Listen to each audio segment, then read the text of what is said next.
Assalamualaikum warahmatullahi wabarakatuh. Selamat pagi semuanya, adik-adik mahasiswa yang mengikuti blog agromedicine.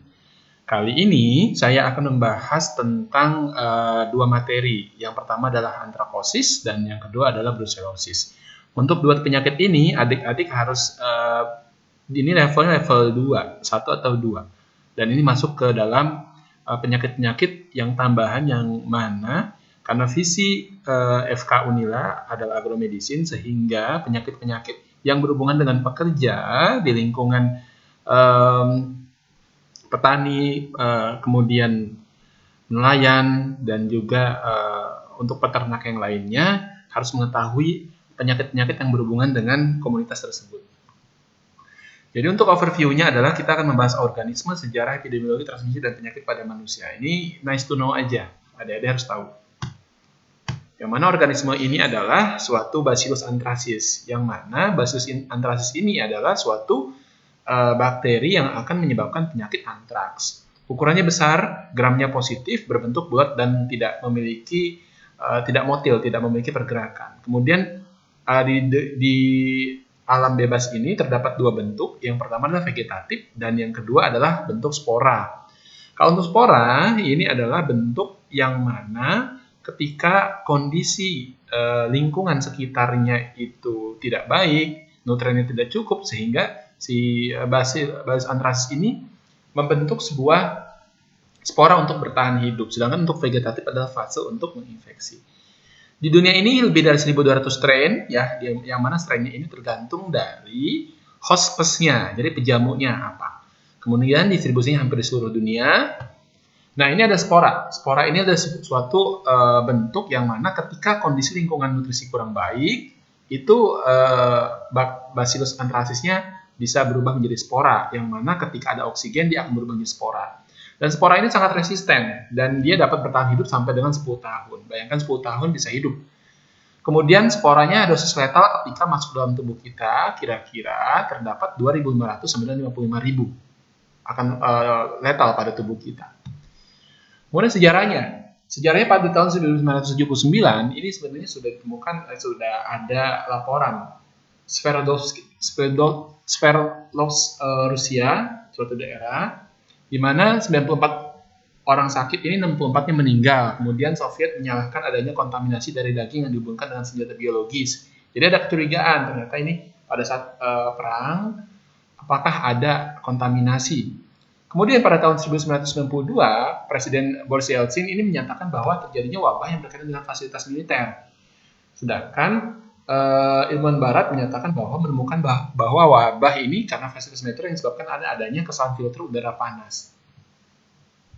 Dan pada tahun 1978 sampai 1980 di Afrika Selatan, ini antraks ini digunakan untuk kekuatan warga Rhodesia dan Afrika Selatan, yang mana terjadi politik apartheid, yang mana terjadi pemisahan kulit hitam dan kulit putih. 1.000 kucing meninggal, hewan ternak meninggal. Kemudian 10.738 kasus pada manusia dan 1.182 ini meninggal. Kemudian di Tokyo tahun 1993 ini ada istilahnya Aum Shinrikyo, yang mana pemujaan agama di Jepang dan kepercayaan tertinggi ini adalah suatu kepercayaan tertinggi yang menyatakan bahwa terjadi percobaan senjata biologis yang berupa terorisme. Kemudian pelepasan antraks dari bangunan kantor digunakan strain vaksinasi, tetapi tidak ada perlukaan pada manusia pada tahun itu. Kemudian pada tahun 2001 di Amerika Serikat ini ternyata sudah terjadi wabah.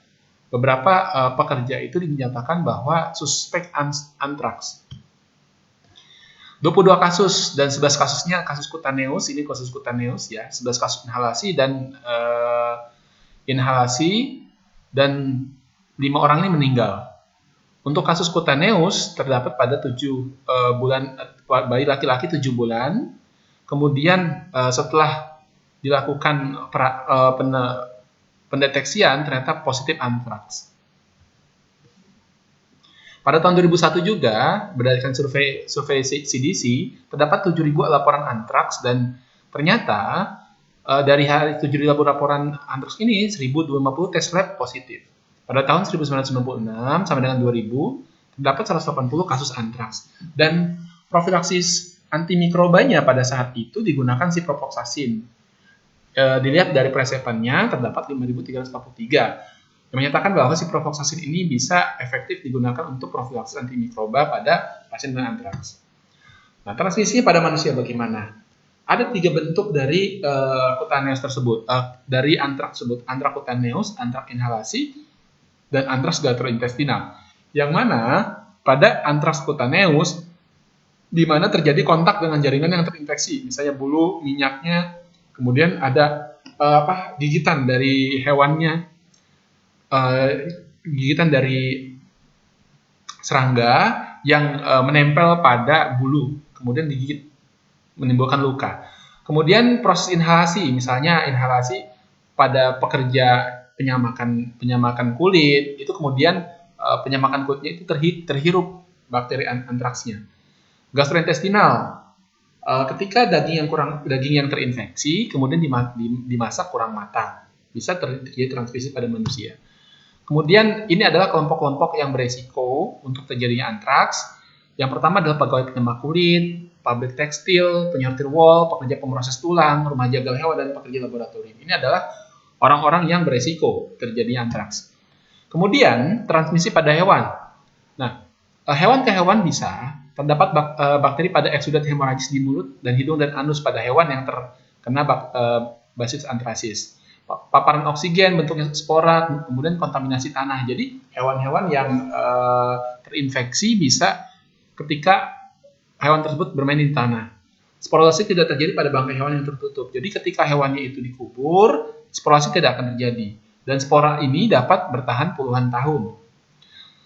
Kemudian di hewan juga bisa terjadi ingesti, dimakan ketika hewan ternak, kambing, kemudian kerbau ini makan, yang mana makanan tersebut terdapat bakteri antraks.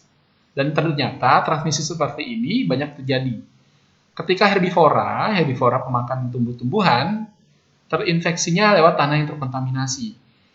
Faktor risikonya adalah curah hujan yang tinggi dan kekeringan. Kemudian karnivora, daging yang terkontaminasi, misalnya hewan macan gitu ya, harimau memakan daging rusa yang terkontaminasi. Kemudian melalui jalur inhalasi dan mekanik serangga. Serangga ini ketika serangga menempel pada hewan yang terkontaminasi, kemudian menggigit hewan yang lain akan terkena. Epidemiologinya, antraks ini banyak terjadi di seluruh dunia dan endemis dulu waktu itu di wilayah endemis Indonesia juga bisa kena, Asia, Afrika, Amerika Latin, tetapi kondisi hiperendemik ini terjadi pada wilayah Afrika. Dan diperkirakan 20.000 sama dengan 100.000 kasus terjadi kasus antraks per tahun. Antraks di Amerika Serikat terjadi antraks kutaneus sampai dengan 200 kasus dan 6 kasus pada tahun awal 1900-an dan akhir 1900-an. Antraks inhalasi terjadi pada abad 20, di mana terjadi 18 kasus dan 16 kasus fatal. Kemudian, antraks di Amerika Serikat ini terdapat pada tanah yang basah, tanah alkali. Ada istilah umum pada antraks, yaitu musim antraks itu biasanya terjadi musim dingin, karena antraks ini bertahan hidup pada suhu yang lembab 10 sampai dengan 20. Diikuti dengan musim panas kemudian dingin. Tumbuh pada rumput dan kerusakan tanaman akibat banjir. Jadi ketika banjir, kemudian sampah-sampahnya tersebut, antraks akan tumbuh subur di sana. Ternak yang pertama kali terkena. Kemudian penyakit pada manusia. Antraks terjadi pada manusia. Terdapat ada 3 bentuk, antraks kutaneus, gastrointestinal, dan inhalasi bentuknya. 90% dari semua kasus, kebanyakan antraks ini kutaneus apabila si manusia ini kontak dengan hewan yang terkena antraks atau manusia ke manusia. Inkubasi 2-3 hari, sporanya masuk ke dalam kulit melalui luka yang terbuka dan abrasi, ya, jadi lecet. Pertama papula, kemudian vesikula, jadi ulcerasi dan ekskoriasi. Case fatality rate-nya ini tidak terlalu tinggi, 5-20%. Dan ketika antraks kutaneus tidak diterapi, antraksnya masuk dalam tubuh kita, ke dalam darah, septikemia, kemudian kematian. Ini adalah bentuk cutaneous anthrax ya, mengenai anthrax. Ada studi kasus di Amerika Serikat, ada terjadi anthrax cutaneous pada North Dakota pada tahun 2000, 67 tahun laki-laki. Laki-laki ini terkena antraks setelah melakukan perawatan pada sapi yang mati karena antraks. Kemudian terjadilah penyakit antraks cutaneous dan membaik setelah diberikan terapi. Kemudian yang selanjutnya adalah antraks gastrointestinal, yang mana inkubasinya 2 sampai dengan 5 hari. Yang mana antraks gastrointestinal ini antraksnya masuk melalui ingesti, melalui makanan. Yang mana mengkonsumsi daging yang terkontaminasi tidak dimasak matang. Dan case fatality rate-nya 25-75% dan tidak terdokumentasi di Amerika Serikat. Suspeknya terjadi wabah di Minnesota. Di Minnesota pada tahun 2000, ini terjadi suatu kejadian yang mana hewan ternak banyak yang meninggal, lebih dari 4. Kemudian hewan yang terkena penyakit antraks tersebut tidak tahu keluarganya, kemudian dimasaklah daging itu.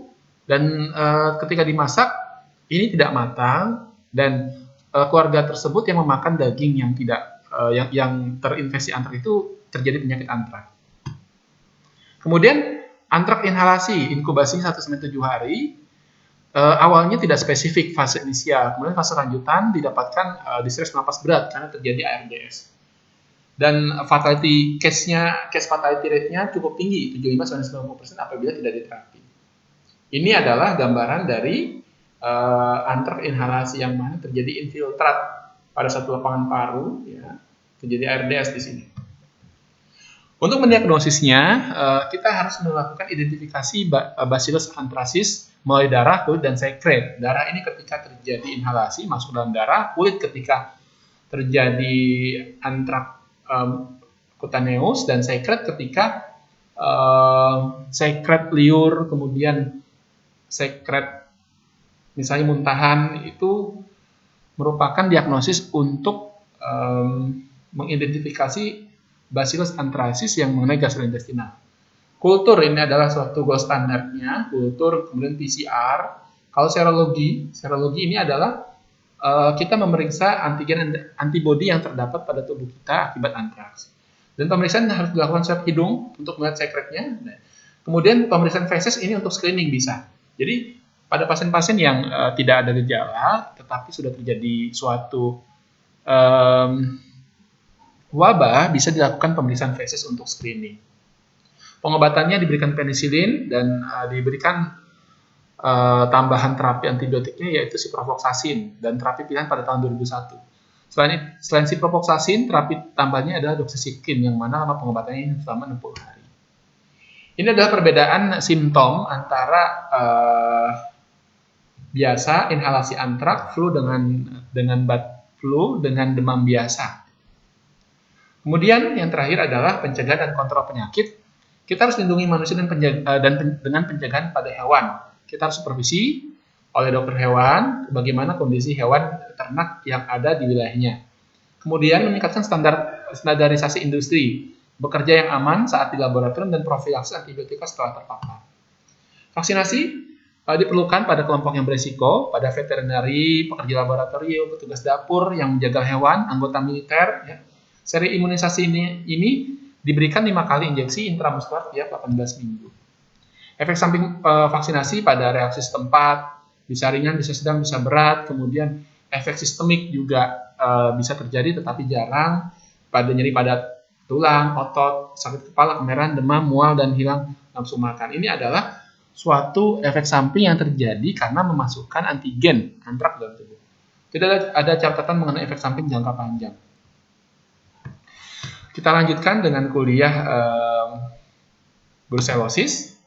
Brucellosis juga ini merupakan suatu penyakit yang berhubungan dengan pekerja ternak, ya. Ini juga perlu kita tahu saja, nice to know, karena modalitas diagnosisnya agak sulit. Organismenya ini adalah gram negatif Coccobacillus, bentuknya Coccobacil, ya, Bacil coccus. Kemudian fakultatif intraseluler. Jadi di dalam tubuh, di dalam sel dia hidup, di luar sel dia juga masih bisa hidup. Tapi lebih baik di dalam sel. Kemudian spesiesnya multiple, tergantung dari penjamu yang jadi hostnya. Hidup di lingkungan kelembaban tinggi, suhunya 10-20 derajat Celcius, materi yang dibutuhkan debu dan tanah. Ini adalah spesies yang terdapat pada hewan-hewan yang merupakan penjamu alamiahnya. Ini Brucellosis abortus, kucing, bison, dan kerbau, menginfeksi manusia juga. Kan tetapi ada Brucellosis dan Neotomae, yang mana penjamu ilmiahnya adalah anjing, domba, dan tikus, yang mana tidak terjadi infeksi pada manusia. Sejarahnya, nama-nama lain Brucellosis ini pada manusia ada namanya Malta fever, undulan fever, Mediterranean fever, rock fever of Gibraltar, dan gastric fever. Ini tergantung daerah mana yang terkena Brucella. Kemudian pada hewan, tergantung hewan yang kena. Bisa Banks disease, enzootic abortion, karena menyebabkan aborsi pada hewan tersebut. Jadi, kalau diceritakan sejarahnya, ini sudah dilaporkan oleh Hippocrates pada 450 sebelum Masehi. Kemudian pertama kali diperkenalkan oleh Amerika Serikat pada tahun 1905. Dan di Indiana, Amerika Serikat pada tahun 1914 ada Brucellosis Swiss namanya. Ada Brucellosis ovis di New Zealand, Australia. Kemudian ada Brucellosis canis pada 1966 yang mengenai anjing, kerbau, dan kambing. Ini adalah Sir William Burnett yang mana melaporkan pada tahun 1779 sampai 1991 demam yang dengan varian yang berbeda yang mengenai tentara. Jadi ada tentara kena demam. Diperiksa oleh dokter tersebut dan ternyata demamnya ini berbeda dengan demam yang lainnya.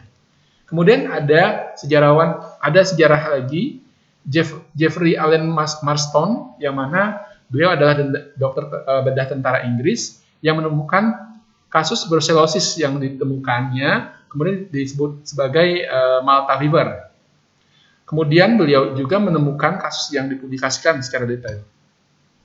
Sir David Bruce yang merupakan dokter dan ahli mikroba tentara Inggris menamakan mikroba penyebabnya itu Micrococcus militensis. Bernhard Bang, seorang dokter hewan, jadi ini menemukan penyakit pada Bang fever, jadi pada kuda, pada domba, dan kambing. Yang mana kuda, domba, dan kambing ini terjadi aborsi.